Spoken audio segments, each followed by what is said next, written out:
नमस्कार मित्रों, मैं आचार्य मेरोड़ा एक बार फिर आपका स्वागत करती हूँ। आज विवाह के विषय में एक ऐसा योग बताने जा रही हूँ जिससे जिसकी कुंडली में ऐसे योग हो तो भले ही वो विवाह करे या ना करे, लेकिन उसका रहन सहन एक सन्यासियों की तरह फोर्सफुली समझिए हो जाता है। कुंडली में कुछ ऐसे योग जो संन्यास योग कहलाते हैं, उनमें बहुत प्रबल योग होता है प्रवज्या योग। प्रवज्या योग के व्यक्ति जो होते हैं उनमें फोर्सफुली या अपनी इच्छा से ये एक ऐसा योग बनाते हैं कि व्यक्ति विवाहित होते हुए भी सन्यासियों की तरह जीवन जिए या विवाह होते हुए भी वो पीड़ित रहे या अकेला रहे या वो सन्यासी बने। तो आइए जानते हैं प्रवज्या योग के बारे में। ये मेरी आज की चर्चा का विषय। प्रवज्या योग क्या है, इसकी सही परिभाषा क्या है, ये कैसे बनता है, और हम जानेंगे क्या ये वैवाहिक सुख में बाधक है, क्या प्रवज्या योग के जातक अविवाहित रहते हैं। तो इन सभी प्रश्नों का उत्तर जानने के लिए प्रवज्या योग कैसे बनता है, पहले तो उसे देखें। यदि कुंडली में दशमेश केंद्र या त्रिकोण में हो और 4 ग्रह साथ में वहां पर दशमेश के साथ हो, तो कहते हैं ऐसा जातक मुक्त हो जाएगा, यानी वो मोक्ष को प्राप्त करेगा। तो जो मोक्ष को जाएगा वो एक सन्यासी की तरह जीवन जिएगा। यदि 4 ग्रह एक साथ हो और उनमें कोई एक ग्रह बली होकर जिस प्रकार की प्रवज्या बनाता हो वैसा ही वह योग फलित होता है। जैसे 4 ग्रहों में यदि दशमेश बली हो तो दशम भाव के स्वामी के समान प्रवज्या होगी। इसका अर्थ है आपका दशमेश कौन सा ग्रह है वो अपने समान प्रवज्या योग यानी संन्यास योग देगा, या जो आपको आगे जाके मोक्ष की ओर ले जाएगा। इसका भी मैं आपको पूरी तरीके से विवेचन करूंगी। पहले हम देख ले और भी प्रवज्या योग के कौन कौन से कारण होते हैं। यदि चंद्रमा शनि के दृश कोण में हो, उस पर मंगल और शनि की दृष्टि हो, तब व्यक्ति तपस्वी होगा। और यदि चंद्रमा मंगल के नवांश में हो, यहां हम पहले कह रहे हैं चंद्रमा शनि के दृश कोण में हो, शनि मंगल से दृष्ट हो, और अब दूसरा इसी के समान मंगल चंद्रमा जो है वो मंगल के नवांश में हो और शनि से दृष्ट हो, तो मंगल की प्रवज्या होगी, यानी मंगल के समान उस व्यक्ति में साधु बनने का उत्साह होगा। लेकिन थोड़ा मंगल के समान गुस्से वाला भी हो सकता है, उसमें भी बहुत जज्बा होगा कि मैं साधु बन जाऊं, किंतु उसके साधु बनने में मंगल का रोल आगे आएगा कि वह क्रोधी भी हो सकता है, उसे जल्दी क्रोध आ सकता है।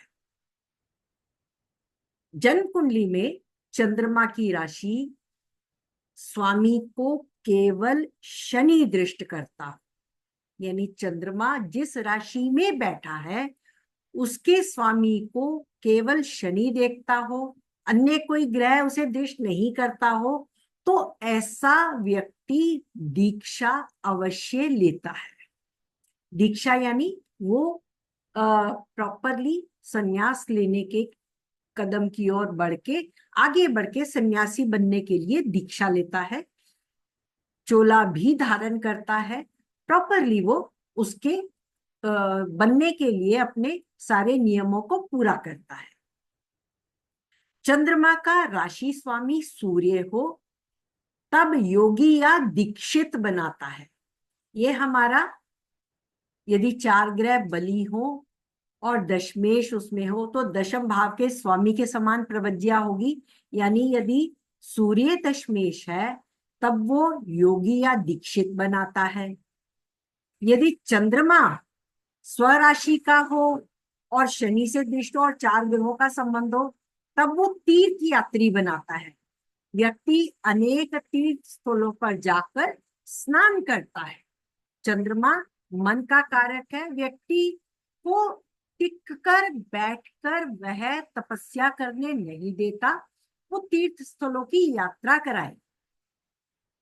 यदि मंगल के प्रभाव वाला व्यक्ति हो तो वो कठिन मंत्रों को साधने वाला है, क्योंकि मंगल का कारकत्व जो है वो एक लड़ाई लड़ना, यानी उसके योग बनने के रास्ते में जो रोड़े आएंगे उसमें जो भी तंत्र मंत्र साधना भी करनी हो तो वह व्यक्ति मंगल के समान ऐसे कठिन कार्यों को करेगा, कठिन मंत्रों का जाप करेगा।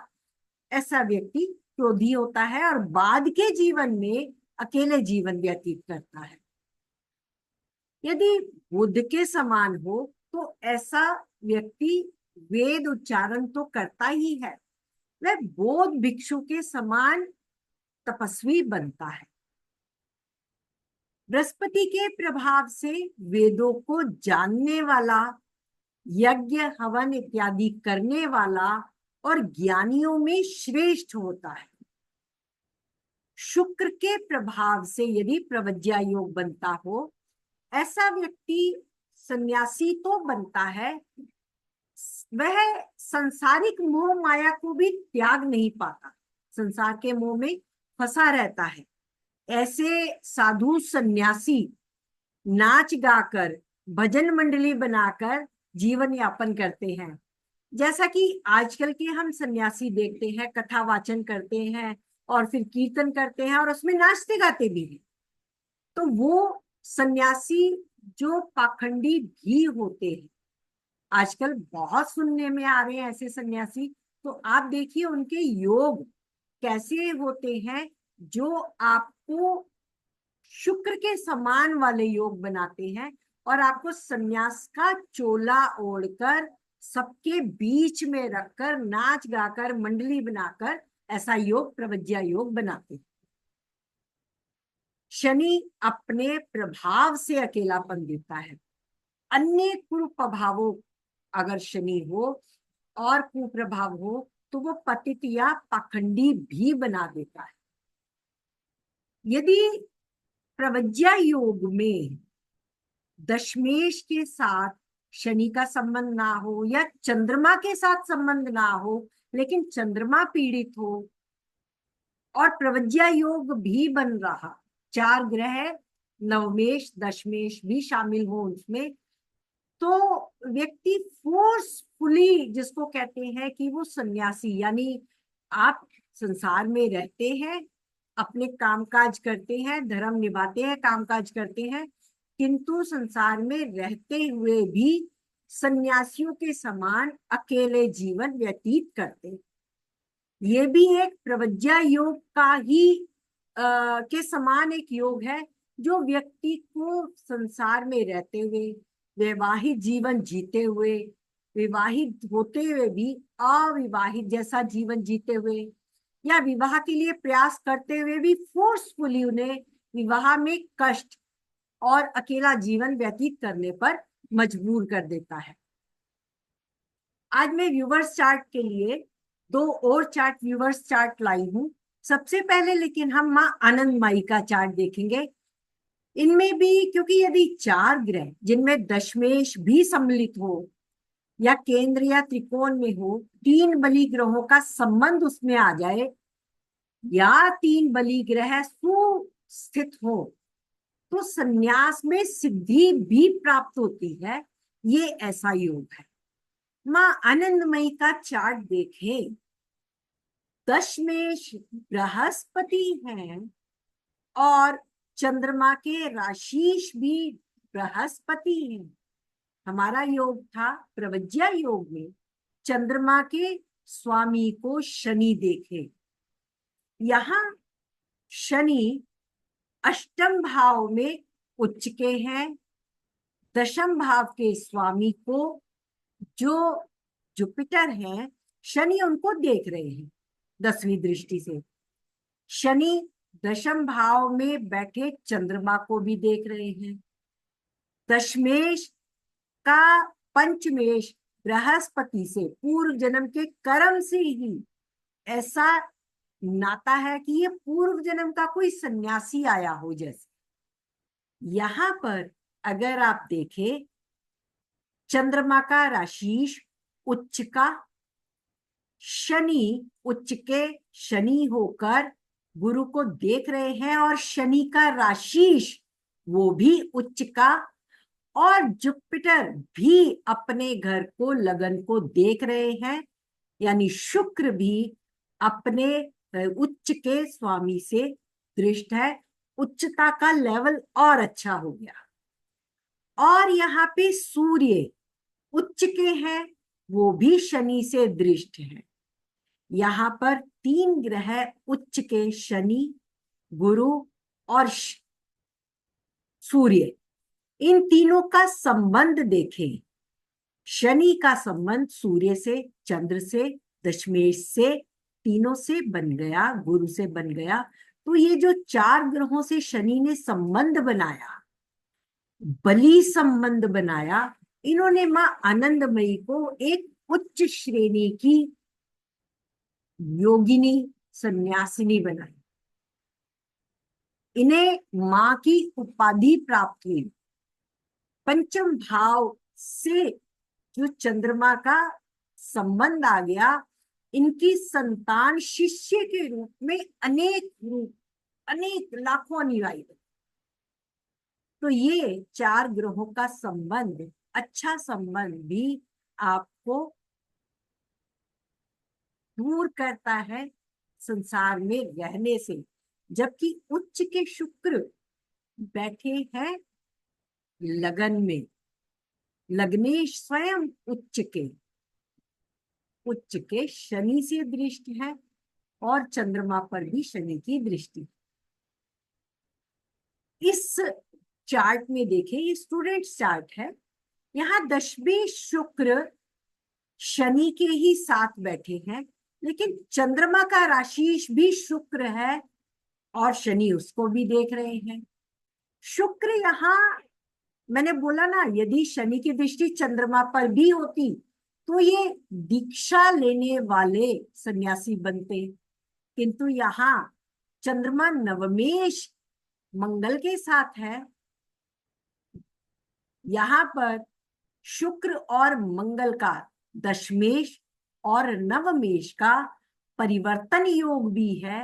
ये फोर्सफुली अविवाहित सन्यासी जीवन जीने के लिए विवश है।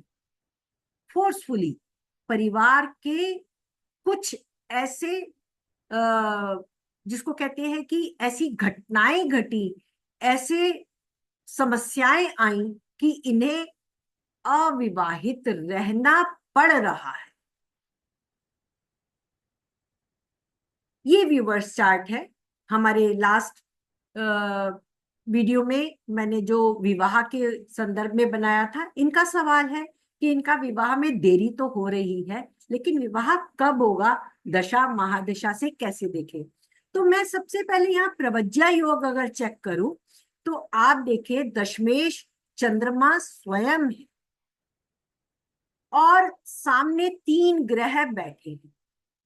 लग्नेश शुक्र स्वयं चतुर्थ भाव में है, नवमेश बुध और दशमेश चंद्रमा का संबंध है, शुक्र दिग्बली है और मंगल यहाँ उच्च के हैं। मंगल उच्च के स्थित है। शनि का संबंध यहाँ पर चंद्रमा से नहीं है, जो हम देख रहे हैं ना, चंद्रमा से है। ये सभी ग्रह शनि से 12वें में है। पंचम का शनि सप्तम भाव को देख के डिले तो दिखा रहा है, यहाँ पे डिले बन रहा है। कारक यहाँ पे शुक्र है और शुक्र खुद लग्नेश होके, क्योंकि ये पुरुष चार्ट है इसलिए हम कारक शुक्र को देख रहे हैं।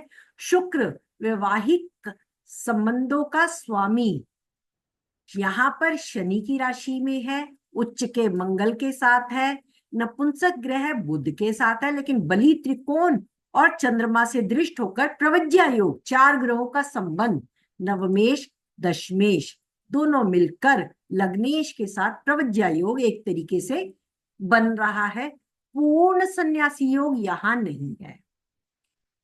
अब हम आगे देखें, नवांशा में शनि चंद्रमा को देख रहे हैं। सप्तमेश मंगल शनि के नवांश में है। लग्नेश शुक्र सूर्य के नवांश में है। दोनों अशुभ नवांश में होकर लग्न सप्तम होकर एक दूसरे को प्रयास और धर्म के भाव में दृष्ट है। अब शनि की दृष्टि धर्म भाव पर भी है, नवम भाव पर भी है और चंद्रमा पर भी है। यानी शनि ने तय किया है विवाह में देरी भी, और विवाह के लिए अगर विवाह हो भी जाता है तो पूर्णतः सुख नहीं लेने देगा विवाह का। देरी के लिए हम कह सकते हैं कि बुध की दशा है। बुध यहाँ पर नवमेश है, सप्तमेश मंगल के साथ संबंध में है।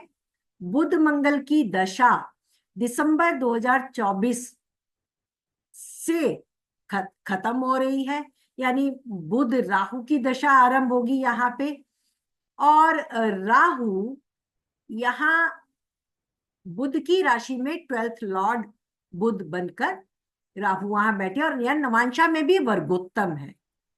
तो बुध में राहु या बुध में मंगल, ये दोनों शादी दे सकते हैं।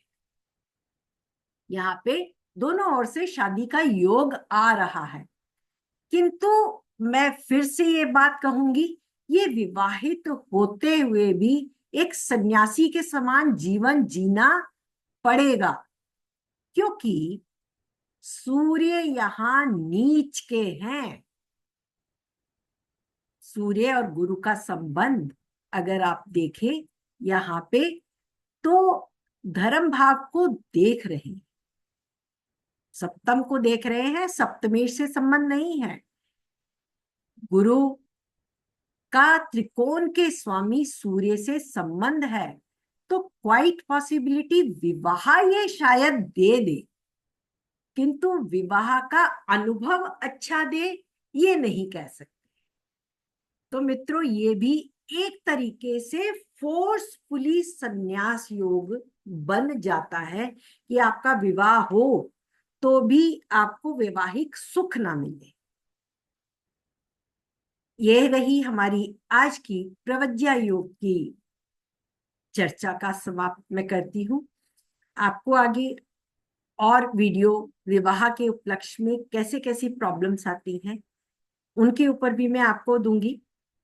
तो अपना प्यार बनाए रखें। Thank you so much.